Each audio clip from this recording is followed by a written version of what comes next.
Hello listeners, कैसे आप सभी। मैं मिस सनमो और आपका स्वागत है जस्ट इमेजिन ऑडियो पर, जहां पर आज हम सुनने वाले हैं माय म्यूट मेल वाइफ का नेक्स्ट पार्ट। उससे पहले अगर आपको कहानी पसंद आ रही है तो ज़रूर से लाइक करना, और अगर ना पसंद आ रही है तो आप कमेंट में भी बता सकते हैं कि आपको कौन सा पार्ट गलत लगा। मैं आगे से वो गलती कम करने की कोशिश करूँगी। ठीक है, आज की कहानी स्टार्ट करते हैं। हम देखते हैं कृष्णा को। वो बैठा हुआ था बेड पे, उसी कमरे में जहाँ पर कीर्ति रेडी होने वाली थी अपनी शादी के लिए, बट वो नहीं थी वहाँ पर। हमें पता है कि वो भाग गई है कृष्णा के गेटअप पे। अब कृष्णा वहाँ पर बैठा था, तभी उसकी माँ आ जाती है कमरे के अंदर।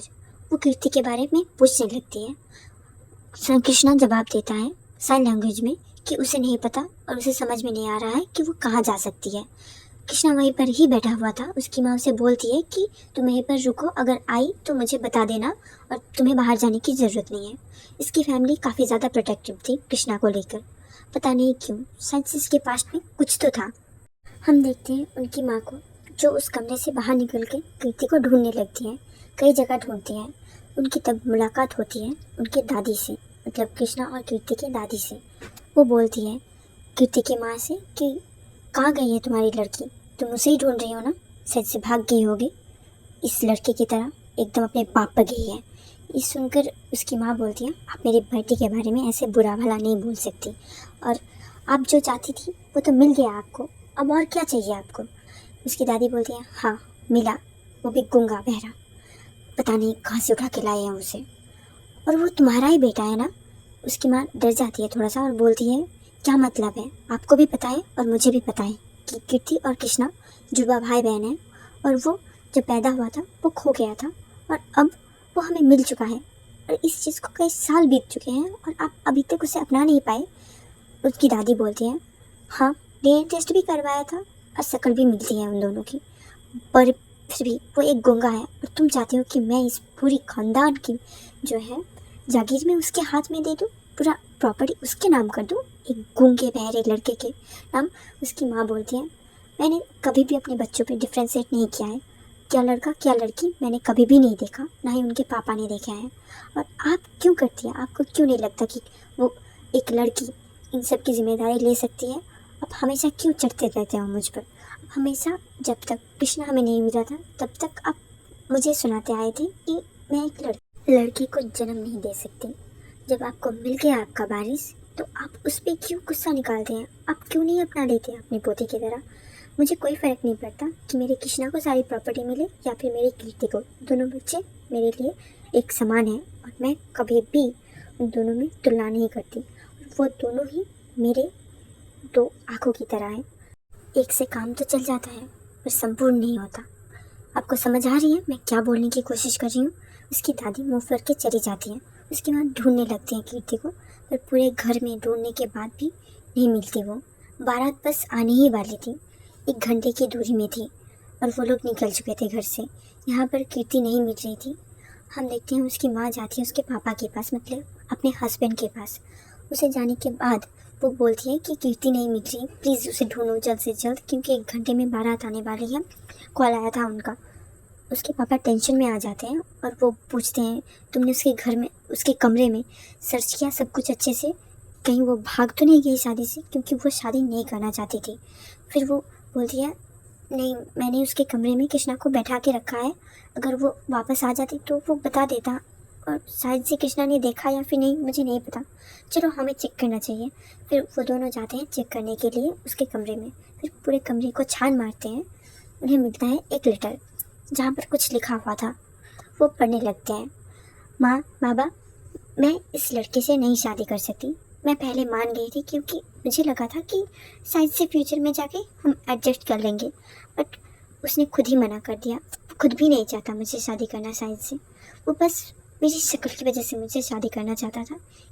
वो एक गे है और वो मुझसे इसीलिए शादी करना चाहता था क्योंकि मैं कृष्णा की तरह दिखती हूँ। आई डोंट नो वो उसका कोई लव स्टोरी रहा होगा, पर मैं किसी गे के साथ नहीं रह सकती। ये शादी नहीं चलने वाली, वो कभी भी नहीं अपनाने वाला मुझे, तो प्लीज़ मुझे माफ़ कर देना। मैं अपने बॉयफ्रेंड के साथ जा रही हूँ उससे शादी करने। मैंने पहली बार एक बात नहीं मानी आपकी प्लीज़ मुझे माफ़ कर देना बाबा। माँ आई एम सॉरी। ये लिख कर चले गए थे वो वहाँ से। ये देखकर वो काफ़ी ज़्यादा शॉक हो जाते हैं। अब क्या करना है उन्हें नहीं पता था। बारात मतलब अभी तक जो है दूल्हा नहीं आया था, बट कुछ गेस्ट आ चुके थे। उनमें से जो है दूल्हे का पापा मतलब आयुष के बाबा वो आ चुके थे और वो लोग उनसे बात करने की सोचते हैं। उन्हें बुलाते हैं एक जगह पे जहाँ पर सिर्फ वो तीनों ही थे, क्योंकि माँ नहीं जाती है अपने बेटे की शादी देखने के लिए, तो वो वहाँ पर नहीं थी।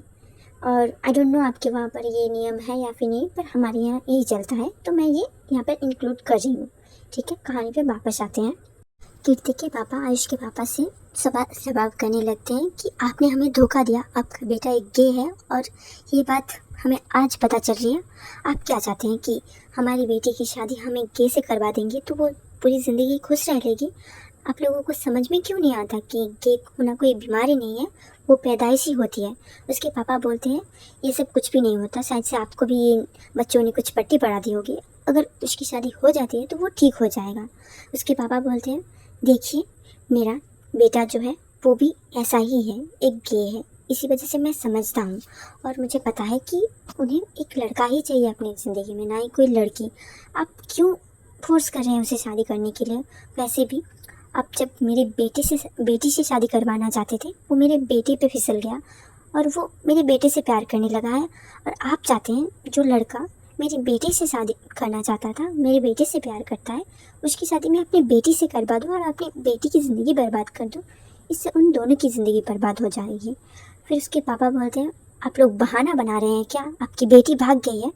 ये सुनकर उसके पापा बोलते हैं हाँ, मेरी बेटी भाग गई है क्योंकि आपका बेटा गे है और वो अपनी ज़िंदगी बर्बाद नहीं करना चाहती और वो चाहती है कि मैं अपने बेटे के साथ आपकी बेटे की शादी करवा दूँ। इसी वजह से वो शायद से चली गई है और अपनी एक चिट्ठी में ये सब कुछ उसने हमें लिख कर बताया है। वो कृष्णा से प्यार करता है, ना कि कीर्ति से। तो अगर आपका इजाज़त हो तो हम चाहते हैं कि कृष्णा और आयुष की शादी करवा दी जाए। वो दोनों खुश रहेंगे क्योंकि मेरा बेटा किसी से प्यार नहीं करता, उसकी ज़िंदगी में कोई भी नहीं है, पर हमें पता है कि वो एक लड़की को ही चाहता है अपनी ज़िंदगी में, ना कि कोई लड़की को। तो मुझे इस बात से कोई इशू नहीं है। अगर आप चाहते हैं तो आप अपनी वाइफ से कंसल्ट कर सकते हैं, अपने बेटे से पूछ सकते हैं। अगर आप लोगों का हाँ है तो हम उनकी शादी करवा सकते हैं।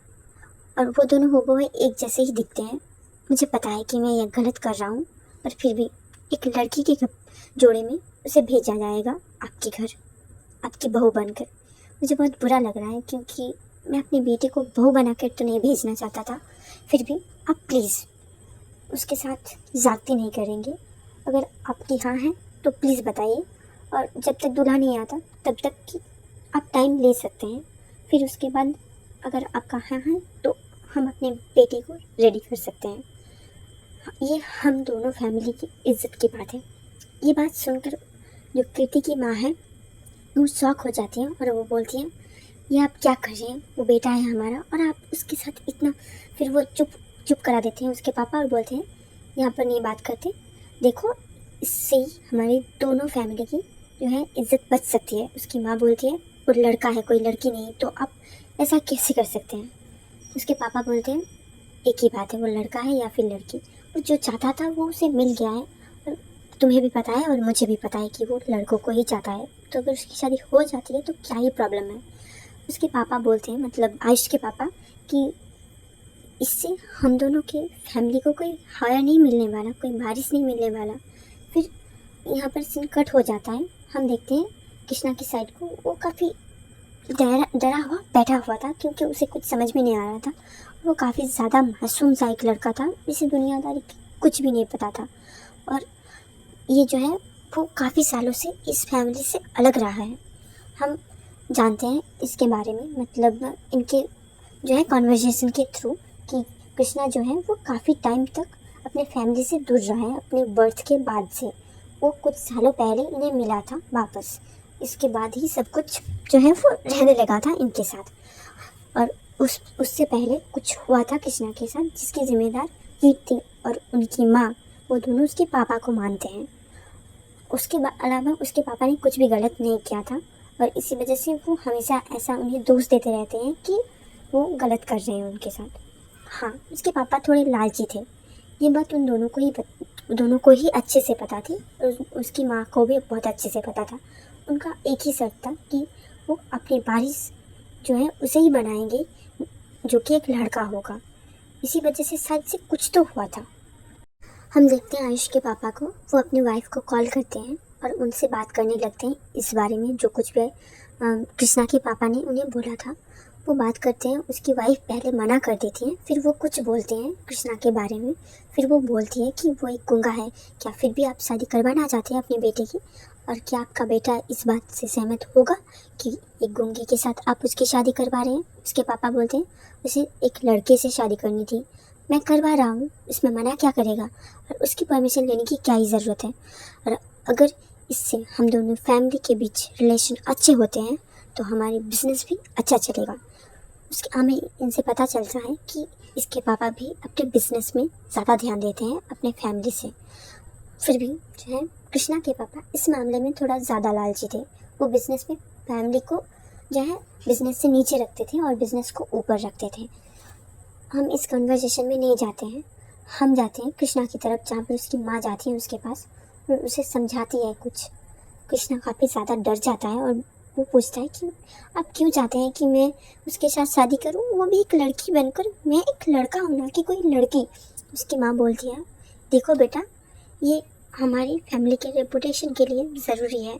मैं नहीं चाहती थी कि तुम्हारे साथ ये सब हो, पर तुम्हारे पापा ये चाहते हैं, ये जो है तुम्हारे पापा ये चाहते हैं। ये चीज़ वो अपने मन में बोलती है, कृष्णा के सामने नहीं। वो और बोलती है कि देखो, तुम उनकी as a daughter in law जा रहे हो, ना कि सन इन लॉ, तो तुम्हें जब तक ये सारे प्रोग्राम ख़त्म नहीं हो जाते एक लड़की की तरह ही बिहेव करना है, समझ गए। कृष्णा बहुत ही ज़्यादा रोने लगता है। उसकी माँ भी रोती है, बट वो अपने आप को संभाल लेती है। जैसे उनको दुख तो हो रहा था, पर उनके पास कोई और चारा नहीं है। कृष्णा रोते रोते ही मान जाता है। उसकी दादी जो है वो मजाक उड़ाने लगती है कि तुम इस लड़के को, हाँ ये लड़का पहले तो गूंगा, ऊपर से लड़कों को पसंद करने वाला, कहाँ से ये मिला तुम्हें मुझे नहीं पता, पर अगर ढूंढ ही लिया था तो तुम इसकी शादी एक लड़की से करवाना था ना, ताकि हमारे वंश को ये आगे ले जा सके, पर तुम इसकी शादी एक लड़के से करवा रहे हो। उसकी माँ बोलती है ये आपके बेटे का डिसीजन है, ना कि मेरा, तो प्लीज़ आप उनसे बात करिए, ना कि मुझसे। उसकी दादी थोड़ा सा डरती थी उसके पापा से, मतलब फ़िलहाल के लिए जब तक वो हेड थी तब तक वो नहीं डरती थी, बट अब जो है कृष्णा और कीर्ति के पापा हेड थे फैमिली की, तो उनसे थोड़ा सा डरती थी और वो कुछ भी नहीं बोलने के लिए जाते हैं। वो भी चली जाती है वहाँ से, क्योंकि उनसे यह देखा नहीं जा रहा था कि एक लड़के की शादी दूसरे लड़के के साथ हो रही है। उसे लड़कियों वाले कपड़े पहना दिए जाते हैं। वो बोलता है कि ये चीज़ वो शादी के बाद कैसे छुपाएगा। उसकी माँ बोलती है ये चीज़ तुम्हें शादी के बाद छुपाने की ज़रूरत नहीं है। फिर उसे ले जाते हैं, मंडप में बिठा देते हैं, उनकी शादी हो जाती है। यहाँ तक आयुष को कुछ भी नहीं पता कि यहाँ पर कृष्णा और कीर्ति की अदल बदल हो चुकी है। शादी हो जाती है, घर चले जाते हैं। इनके रिचुअल के हिसाब से जो है रिसेप्शन के बाद सुहागरात होती है। नेक्स्ट डे रिसेप्शन था, उसके बाद जो है सुहागरात होने वाली थी। हाँ, यहाँ पर मैं काल रात्रि की कॉन्सेप्ट नहीं डाल रही हूँ, वो भी होता है कहीं कहीं, मेरे यहाँ तो नहीं होते, ठीक है। जो है खाने पे वापस आते हैं, उनकी शादी हो जाती है, नेक्स्ट डे हो जाती है। रिसेप्शन पार्टी में भी सब लोग उसे कीर्ति ही समझ रहे थे, बट वहाँ पर बोर्ड पे नाम की जगह जहाँ पर कीर्ति लिखना था वहाँ पर जस्ट के लिखा हुआ था, और शादी वाले दिन भी वहाँ पर जस्ट के ही लिखा हुआ था, कीर्ति नहीं लिखा हुआ था। क्योंकि इससे उसे पहले तो एक लड़की को एक लड़की के कपड़े पहना के शादी करवा देना और उसकी जगह उसकी बहन का नाम लिख देना, मतलब उसका इंसल्ट हो रहा था बहुत ज़्यादा। इसी वजह से ये चेंजेस किए गए थे। अभी तक आयुष को नहीं पता था, क्योंकि वो कीर्ति के साथ बात ही नहीं करने के लिए गया था, क्योंकि शादी के बाद जब घर आए थे वो, उसके बाद से उन्हें अलग अलग रहना था। रिसेप्शन पार्टी के बाद वो साथ रह सकते थे। उनका कमरा बहुत अच्छे से सजाया जाता है। उसकी माँ, आयुष की माँ आयुष से बोलती है कि देखो बेटा, तुम्हारी शादी हो गई है और अब तुम इसे अपना लो, और पूरी ज़िंदगी के लिए तुम्हें इसका हाथ थामे रखना है, नहीं छोड़ना है। आयुष अनमने भाव से बोलता है ठीक है माँ, देखिए मैं ये शादी करना तो नहीं चाहता था, बट जब आपने मुझे फोर्स किया और जब मैं ये कर चुका हूँ तब मैं अपनी रिस्पॉन्सिबिलिटी से नहीं भागूंगा, और मैं हमेशा एक हस्बैंड होने का रिस्पॉन्सिबिलिटी निभाऊंगा। कृष्णा यहाँ पर नहीं थी, वो सॉरी नहीं था, वो रेडी हो रहा था। उसने एक लहंगा पहना हुआ था, उसमें एक लड़की की तरह ही लग रहा था वो, मतलब हूबहू कीर्ति की तरह, या फिर बोला जाए तो उस पुरानी कृष्णा की तरह, जैसी जिससे हमारा आयुष प्यार करता था। एक लौती लड़की, पूरी ज़िंदगी में बस एक लौती लड़की जिससे उसे प्यार हुआ था। कहानी पे वापस आते हैं और रिसेप्शन पार्टी स्टार्ट हो जाता है। कृष्णा कुछ भी नहीं बोलता बिकॉज वो एक म्यूट था, और आयुष को लग रहा था कि ये काफ़ी ज़्यादा शाय हो रही है, इसी वजह से शायद से नहीं बोल रही, या फिर शायद से ये काफ़ी ज़्यादा नाराज़ है उससे, इसी वजह से चुप है, एक भी बात उसके मुंह से नहीं निकल रहा। आई डोंट नो वाई, मतलब ये चीज़ आयुष के अंदर था। वो चुपचाप पार्टी अटेंड कर लेता है। सभी लोग थोड़ा सा हैरान थे क्योंकि कीर्ति काफ़ी एक्सट्रोवर्ट सी लड़की थी, वो चुपचाप बैठ गई थी। ये इसी वजह से सभी को थोड़ा सा मतलब अनकंफर्टेबल सा लगता है जब वो गिफ्ट्स वगैरह देने जाते हैं, तो वो उनसे बात नहीं करती, जस्ट उनसे हैंड शेक या फिर नमस्ते द्वारा ही उन्हें ग्रीट करती, और वो लोग गेस्ट भी चले जाते हैं वहाँ से फ़ोटो वगैरह खिंचा के। फिर हम देखते हैं रात का सीन। वहाँ पर कृष्णा काफ़ी ज़्यादा डरा हुआ था क्योंकि उसे भी पता है कि अब क्या होने वाला है। आयुष वो काफ़ी ज़्यादा जो है नर्वस था, क्या करना है उसे नहीं पता, वो जाए या फिर ना जाए वही अंतर्द्वंद में वो फंसा हुआ था। वो अपने टेरेस में था और खड़ा हुआ था। वो अपने पास्ट रिलेशनशिप्स के बारे में सोचने लगता है। वो पहली बार रिलेशनशिप में गया था जब वो 16 साल का था, और उसका बॉयफ्रेंड उससे 2 साल बड़ा था, वो 18 का था। उन दोनों के बीच कभी भी फिजिकल रिलेशनशिप नहीं बना क्योंकि वो तब एक माइनर था, और एक एडल्ट और एक माइनर अगर सेक्सुअल रिलेशनशिप में आते हैं तो ये एक तरीके से इलीगल होता है। उसके बाद जो है वो स्कूल टाइम में ही ख़त्म हो जाता है उनका। फिर जब कॉलेज लाइफ में जाते हैं तब थोड़े दिनों के लिए, बस 3 से 4 महीनों के लिए एक लड़के को उसने डेट किया था, जस्ट डेट, रिलेशनशिप में नहीं आए थे। उसके बाद कृष्णा आई थी उसके लाइफ में जो उसके लिए काफ़ी ज़्यादा सीरियस थी। ही डोंट नो व्हाई, बट फिर भी वो काफ़ी ज़्यादा सीरियस थी और वो भी दिल से चाहने लग गया था। तब तक वो उसे चाहते रहा जब तक उसे पता नहीं चला कि कृष्णा एक लड़की है, एक लड़का नहीं। बट उसके जाने के बाद वो बिल्कुल ही 100% उसके लिए लॉयल रहा था, और वो खुद को ही मतलब दिल और दिमाग के बीच में एक जंग में फंसा हुआ था कि उसे क्या करना चाहिए। क्या उसे कीर्ति को अपनाना चाहिए उसकी वाइफ के तौर पे, या फिर भूल जाना चाहिए कि उसकी शादी भी हुई थी और बस एक ओपन मैरिज की तरह रहना चाहिए जिसमें बस दोनों शादीशुदा रहेंगे। सॉरी, ओपन मैरिज नहीं, कॉन्ट्रैक्ट मैरिज की तरह रहना चाहिए जहाँ पर दोनों शादीशुदा तो रहेंगे पर उन दोनों के बीच कोई फीलिंग्स या फिर किसी भी तरह की रिलेशनशिप, फिजिकल या फिर मेंटल, दोनों ही नहीं रहेगी। उसी द्वंद में वो वहाँ पर खड़ा हुआ था। उसकी माँ आती है और वो बोलती है, देखो बेटा, मैं हमेशा चाहती हूँ कि तुम खुश रहो, इसी वजह से एक सरप्राइज़ है, तुम जाओ अपने कमरे में। फिर वो चला जाता है अपने कमरे में। कृष्णा डरा सहमा हुआ वहाँ पर बैठा हुआ था, उसे नहीं पता कि क्या करना है। और जब आयुष आया वो और भी ज़्यादा डर जाता है। वो घूंघट उड़े बैठा हुआ था। वो जाता है, मतलब आयुष जाता है उसके पास, उसके घूंघट को उतारता है और वो बोलता है, कीर्ति तुम शायद से मुझसे नाराज़ हो, मुझे नहीं पता कि मैं क्या करूं, तुम ही बताओ, क्या हमें हमारे रिलेशनशिप को आगे बढ़ाना चाहिए या फिर नहीं। कृष्णा वो चुप ही था बट वो काफ़ी ज़्यादा परेशान लग रहा था अपने चेहरे से। वो क्या करता है कि अपने अपर बॉडी में जो क्लोथ से, मतलब जो क्या बोलते हैं याद नहीं आ रहा, हाँ, जो ब्लाउज होता है जो पहना हुआ था उसने, वो उसे उतार देता है। आयुष ये देख के काफ़ी ज़्यादा शॉक हो जाता है क्योंकि उसके सामने कीर्ति एक लड़का बन गया था, और वो अपनी मतलब उसकी बॉडी को ढकने के लिए बोलता है। वो दूसरी तरफ मुड़ जाता है क्योंकि वो इस चीज़ से अट्रैक्ट हो रहा था, अनजाने से ही सही बट अट्रैक्ट हो रहा था। कृष्णा साइन लैंग्वेज में उसे समझाने की कोशिश करता है कि मैं कीर्ति नहीं, कृष्णा हूँ उसका भाई, और मैं लड़की नहीं लड़का हूँ। पर जो आयुष है उसे साइन लैंग्वेज समझ में नहीं आती थी, इसी वजह से उसे समझ में नहीं आता। वो कमरे से बाहर निकल जाता है और उसी जगह चला जाता है जहाँ पर थोड़ी देर पहले वो खड़ा हुआ था।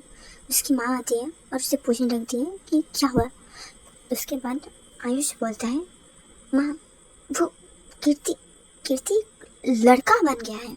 उसकी माँ स्माइल करती है और बोलती है, मैंने कहा था ना सरप्राइज़ है तुम्हारे लिए। तुम्ही ने तो कहा था कि तुम्हें लड़के पसंद है, लड़कियाँ नहीं। इसी वजह से मैंने तुम्हारी शादी एक लड़के से करवा दी। उसके बाद वो पूछता है, क्या वो कृष्णा है? उसकी माँ जवाब देती है, हाँ वो कृष्णा ही है। और तुम प्यार करते थे ना कृष्णा से, तो तुम्हें कृष्णा मिल गया। और मैं चाहती हूँ कि तुम हमेशा उसके साथ खुश रहो और तुम्हारा रिश्ता कभी भी ना टूटे। ये बोलकर वो चली जाती हैं। अर्श को कुछ भी समझ में नहीं आता कि वो क्या करे।